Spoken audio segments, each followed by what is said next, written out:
चतुर्थ खंड का तीसरा अध्याय। ब्रह्मा जी बोले, हे नारद, उस समय समस्त देवता, सिद्ध, मुनि एवं गण आदि एकत्र होकर बड़ा आनंद मनाते हुए तथा पुष्पों की वृष्टि करते हुए कैलाश पर पहुँचे।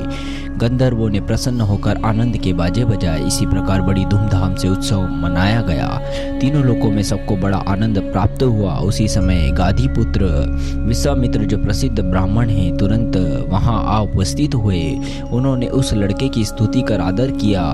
तब वह बालक विश्वामित्र की बनाई हुई स्तुति सुनकर प्रसन्न होकर कहने लगा, हे मुने, तुम हमारा संस्कार करो। तुम ही आज से हमारे पुरोहित हुए।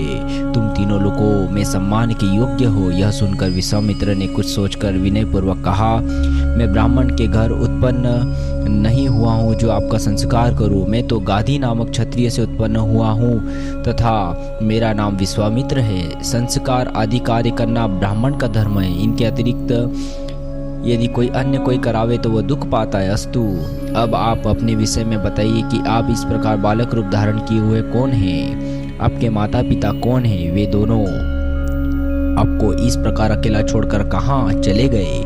मैं आपको यहाँ अकेला देख रहा हूँ। आपका तेज बहुत अद्भुत है। आप ब्रह्मचारी है तथा गृहस्थ है तथा तीनों देवताओं में से कोई है। आप ब्रह्म है जो बालक रूप से प्रकट हुए हैं। मैंने आज तक ऐसा बालक नहीं देखा। आप तो उत्पन्न होते ही बातें करके आनंद प्रदान करते हैं तथा अपने संस्कार के लिए मुझे आज्ञा देते हैं। कृपा करके मुझे सब स्पष्ट बतला दीजिए। हे विश्वामित्र, हे नारद। विश्वामित्र के ऐसे वचन सुनकर उस बालक ने हंसते हुए कहा, हे विश्वामित्र, हम गिरिजा एवं शिव के पुत्र हैं तथा दैत्यों को मारने तीनों लोगों को आनंद प्रदान करने वाले हैं। यह कहकर उस बालक ने अपना प्रताप विस्तार पूर्वक कह सुनाया और कहा, हे ऋषि, तुम ब्रह्मर्षि होकर सब ब्राह्मणों से प्रतिष्ठा प्राप्त करोगे। यहाँ तक कि ब्रह्मा के पुत्र वशिष्ठ भी तुमको ब्रह्मर्षि कहेंगे।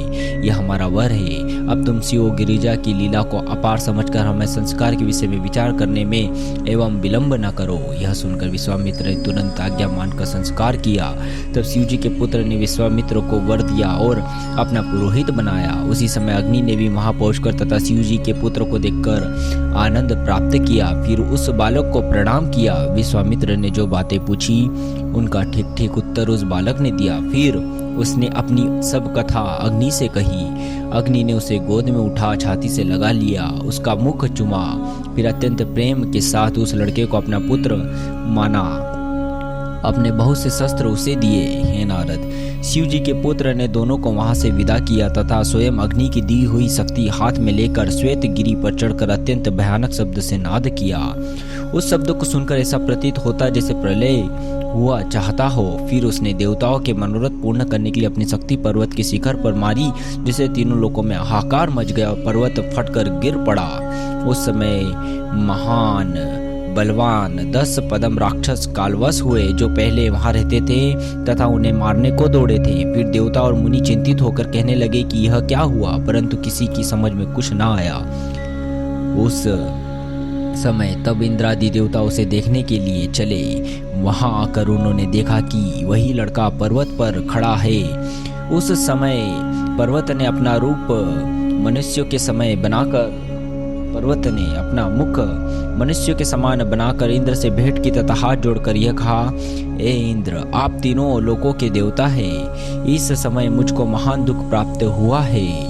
इस बालक ने मुझको शक्ति से मारकर ऐसा भयानक शब्द किया है कि सब जीवों को दुख पहुंचा है। धरती कांप उठी है तथा पर्वत, वन, नदी भी कांप उठे हैं। असंख्य जीव मर गए हैं। यह सब इसी बालक ने किया जो सामने खड़ा है। नहीं मालूम कि यह कौन है तथा यह किसका पुत्र है। इसने व्यर्थ ही मुझे इतना दुख दिया है। इंद्र, आप शीघ्र ही इसका वध कर डाले, नहीं तो यह प्रलय ही कर डालेगा। इंद्र ने यह सुनकर उस लड़के पर बहुत क्रोध किया तथा कुछ देर न समझकर उस बालक को मार डालने की इच्छा की, परंतु शिव जी की लीला पार है। इंद्र ने आक्रमण कर अपना वज्र उस लड़के के दाहिनी कोख में मारा, जिससे उस स्थान से एक मनुष्य उत्पन्न हुआ जो बल एवं पराक्रम में उसी के बराबर था। उसका नाम शारव था। शारव ने उत्पन्न होते ही बड़ा भयानक शब्द किया। तब इंद्र ने देख क्रोधित होकर उसकी बाई कोख में फिर अपना वज्र मार दिया, जिससे एक दूसरा मनुष्य उत्पन्न हुआ। उसे भी शारव कहते हैं। दूसरा सारों भी उत्पन्न होकर घोर नाद करने लगा। इंद्र ने क्रोधित होकर अपना वज्र फिर मारा, परंतु उसका कोई फल ना निकला। एक व्यक्ति और प्रकट होकर खड़ा हो गया, उसे नेगमे कहते हैं। वे तीनों पहले बालक के सहायक हो गए। वे चारों प्रलय की अग्नि के समान प्रकट हुए। तब उस बालक ने अपने तीनों गणों सहित इंद्र के ऊपर आक्रमण कर दिया। हे नारद, इस प्रकार उनके आक्रमण से रुद्र का प्रलय करने वाला तेज उसमें देखकर इंद्र निर्बल होकर कांप उठे तथा हाथ जोड़कर उनकी शरण में आए। इंद्र ने अपने सब शस्त्र फेंक कर दंडवत की। इंद्र के साथ जो सेना थी उसने भी उनका आदर सम्मान किया था। उस बालक ने इंद्र की दशा देखकर इंद्र को ढाढ़स बंधाया तथा निर्भय किया। तब सब देवताओं सहित इंद्र ने हाथ जोड़कर उनकी स्तुति की। आप बालक नहीं, आप बालक के रूप में ब्रह्म है। हमने आपके प्रताप को नहीं पहचाना, इसी कारण अहंकार से हमारी यह दशा हुई है। कृपा करके हमारे सब अपराध क्षमा कर दीजिए, हमको अपनी शरण में ले लीजिए। आपने किसी भक्त पर प्रसन्न होकर ही अवतार लिया है।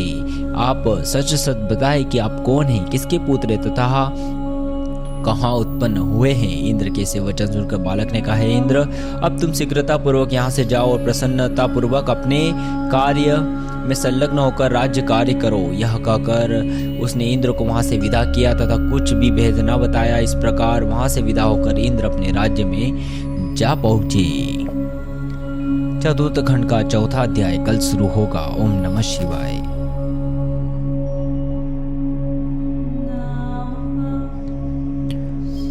शिव महापुराण चतुर्थ खंड का चौथा अध्याय।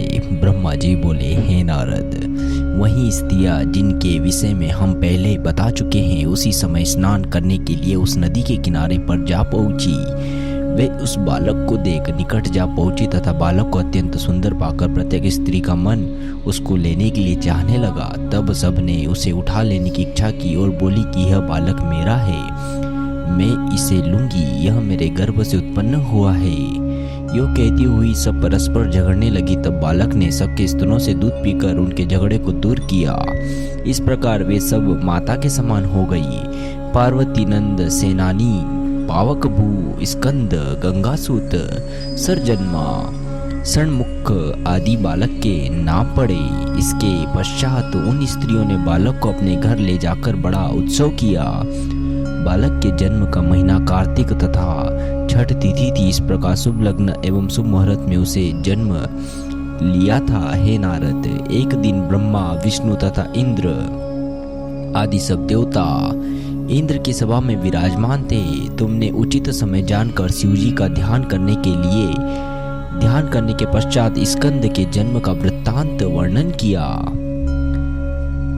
उसे सुनकर देवता बोले, ज्ञात होता है कि शिवजी ने हम पर कृपा करके अपने बालक को उत्पन्न किया है। अब हमारे सब कार्य पूरे हो गए हैं। इस प्रकार बातें हो रही थी कि स्कंद अपने साथियों के साथ खेलते खेलते उस स्थान पर आ पहुंचे।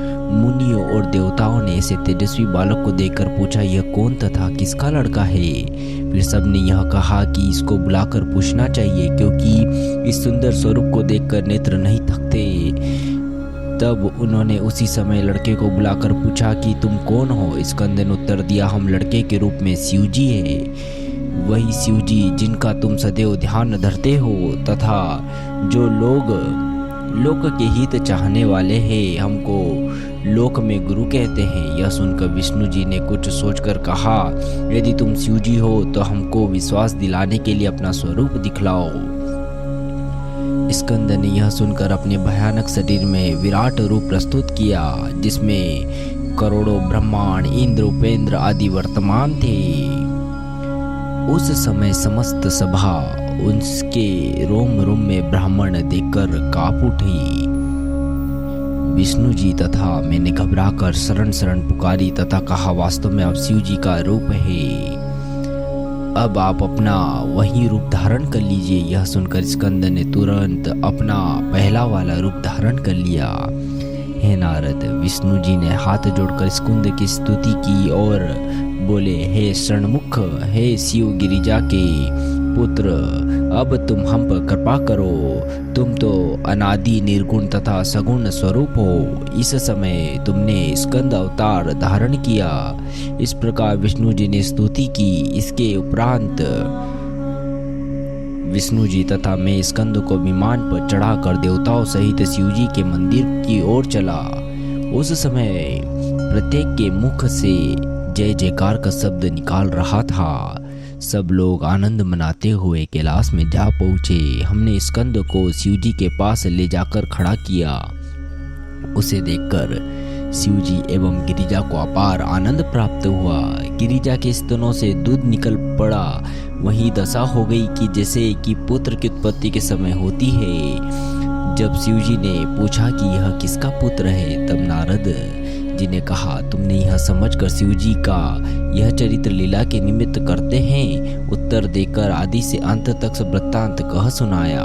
उसे सुनकर शिव जी ने बड़े लाड़ प्यार से लड़के को लिया तथा गिरिजा की गोद में लेकर दुग्धपान करवाया। इस प्रकार शिव जी तथा गिरिजा दोनों अत्यंत प्रसन्न हुए। हम सब ने शिव जी एवं गिरिजा की पूजा की। सर्वप्रथम विष्णु जी ने स्कंद का निराजन किया, फिर लक्ष्मी जी ने, फिर मैंने अपनी स्त्री सहित किया। इसके पश्चात इंद्र ने सची सहित किया। इसी प्रकार समस्त देवता बराबर स्कंद का निराजन करते गए। उस समय बड़ा उत्सव हुआ। मुनीश्वर अपना मनोरथ पूर्ण होते देख जय जयकार करने लगे। स्कंद शिव जी की गोद में खेलने लगे। वे वासुकी नाग का गला अपने दोनों हाथों से जोर से पकड़कर उसके साथ खेलते और वासुकी नाग स्कंद के चरणों पर लौटता था। शिव जी ने स्कंद जी का यह चरित्र तथा कीड़ा देखकर हंसकर गिरिजा की ओर देखा। यह देख गिरिजा भी हंसने लगी। 5वां अध्याय। ब्रह्मा जी बोले, हे नारद, सब देवता विनती करते हुए शिव जी से बोले, हे स्वामी, सबके दुख दूर करने वाले, देवताओं के लिए तो आपकी केवल कृपा कटाक्ष ही बहुत है। हम आपकी शरण में आए हैं। आप हम पर दया कीजिए और हमको अपना सेवक जानकर कृपा की दृष्टि कीजिए। आपका ध्यान विष्णु, ब्रह्मा तथा सनकादिक भी करते हैं। वे आपको प्राप्त नहीं कर पाते। हमारा यह सौभाग्य है कि हम इस कैलाश पर्वत पर आपके प्रत्यक्ष दर्शन कर रहे हैं। इस समय आपने जो शिशु के समान अपना रूप बनाया है, हम उसको देखकर बड़ी प्रसन्नता प्राप्त कर रहे हैं। आपकी गति आपके सिवाय और कोई नहीं जानता। देवताओं ने इसी प्रकार अत्यंत नम्रता से उनकी बहुत ही स्तुति की। फिर विष्णु जी ने विनय करते हुए कहा, हे शिव जी, हमें आनंद पहुँचाने एवं तारक दैत्य का वध करने के लिए अब आप स्कंद को आज्ञा दीजिए, क्योंकि ये इसी निमित्त अवतरित हुए हैं। हे नारद, विष्णु जी के ऐसे वचन सुनकर शिव जी ने हंसकर कहा, हे विष्णु, हमने तो इसी निमित्त गिरिजा से विवाह किया था। अब तुम जाकर अपना काम करो। इसके पश्चात शिव जी एवं गिरिजा ने स्कंद को अच्छी तरह से प्यार किया तथा अत्यंत प्रसन्न हुए। फिर देवताओं ने स्कंद के लिए शिव जी की आज्ञा लेकर कैलाश पर्वत के निकट त्वष्टापुर में एक बहुत ही उत्तम मंदिर की स्थापना की। वह मंदिर इतना सुंदर था कि उसका वर्णन करना असंभव है। उस मंदिर में प्रत्यक्ष स्थान को अच्छी तरह सामग्रियों से सज्जित किया गया। इस प्रकार के मंदिर की पूरी तरह तैयारी हो जाने पर विष्णु जी ने मुझे समेत सब मुनियों को बुलाकर उस मंदिर में स्कंद का अभिषेक किया तथा सिंहासन पर बिठाया।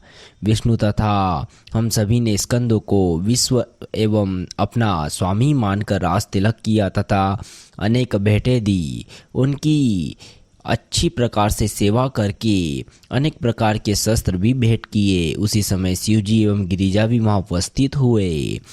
वे देवताओं की ऐसी सभा को देखकर अत्यंत प्रसन्न हुए तथा उन्होंने अपनी समस्त सेना स्कंद को दे दी।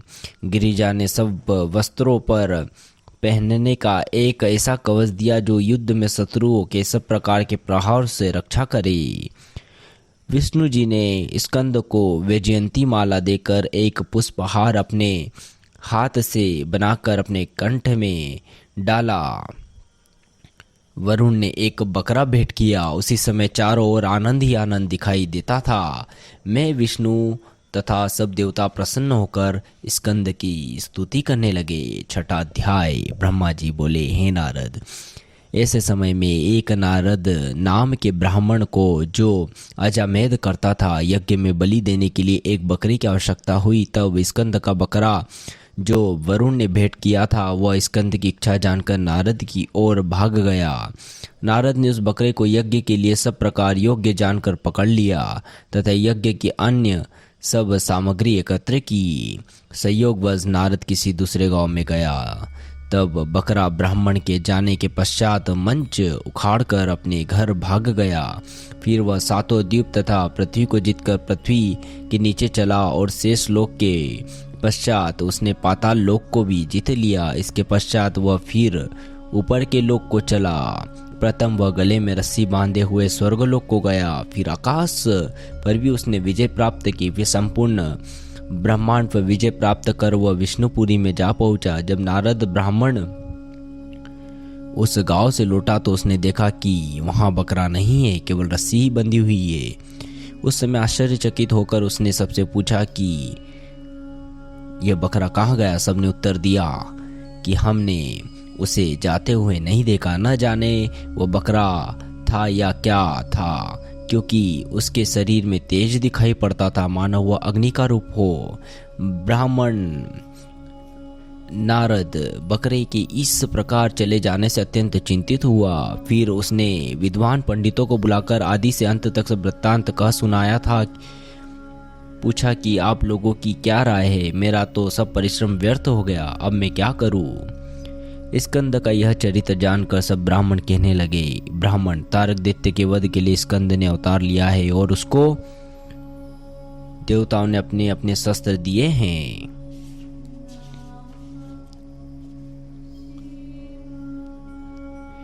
अस्तु, अब यही उचित है कि तुम उन्हीं के पास जाकर अपना सब वृत्तांत कह सुनाओ। हे नारद, विद्वान ब्राह्मणों के ऐसे वचन सुनकर नारद ब्राह्मण वहां से चलकर स्कंद के द्वार पर पहुंचा तथा द्वारपालों से कहा कि तुम स्कंद से कहो कि नारद नामक एक ब्राह्मण द्वार पर खड़ा है। द्वारपाल ने पूछा, तुम्हारा क्या मनोरथ है। तब नारद ने द्वारपाल को सब वृत्तांत कह सुनाया। उसे सुनकर द्वारपाल स्कंद के पास जा पहुंचा और विनती की, हे स्वामी, द्वार पर नारद नामक एक ब्राह्मण हट से आपके दर्शनों के निमित्त खड़ा हुआ है। तब स्कंद ने हंसकर उत्तर दिया, नारद हमारा परम भक्त है, तुम उसे तुरंत भीतर ले आओ। अस्तु, नारद ने भीतर जाकर स्कंद को प्रणाम किया, वेद के अनुसार स्तुति की तथा यह विनय की कि जो बकरा मैं यज्ञ के लिए लाया था वह वहां से भाग गया है। बड़े आश्चर्य की बात है कि आपके राज्य में रहकर इस प्रकार यज्ञ अधूरा रह जाए। अस्तु, आप मेरे इस दुख का निवारण कीजिए। हे नारद, ब्राह्मण के ये वचन सुनकर स्कंद ने अपने गण वीरबाहु को बुलाया तथा कहा कि तुम नारद के बकरे को ढूंढ कर दो। जहाँ कहीं भी हो तुमको वो बकरा मिले उसे पकड़कर तुरंत यहाँ ले आओ। स्कंद की आज्ञा पाकर वीरबाहु अपनी सेना सहित बकरे की खोज में उसी समय वहां से चला।